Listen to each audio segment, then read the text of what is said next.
Hi, and welcome to your new Notary Journal, the Notary eJournal by Jurat Inc. In this training video, we will learn how to start a new entry in your Notary eJournal. Don't worry, this will be a quick video and should be easy to understand, but please reach out to our support staff if you have any questions after watching. Step 1. Sign into the Notary eJournal to access your dashboard. The dashboard populates with your most recent Notary Journal entries and gives you the option to start a new signing, access the menus, search through your Notary Journal entries, or test your Bluetooth thumbprint devices. As a friendly reminder, thumbprints are only required in the state of California. Step 2. From the dashboard, locate and press the Start Signing button towards the top of the screen. Step 3. Follow the on-screen prompts to complete steps 1 through 6, starting with the location of which the signing is taking place.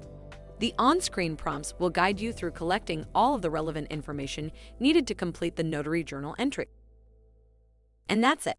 You've created your first Notary Journal entry in your Notary eJournal.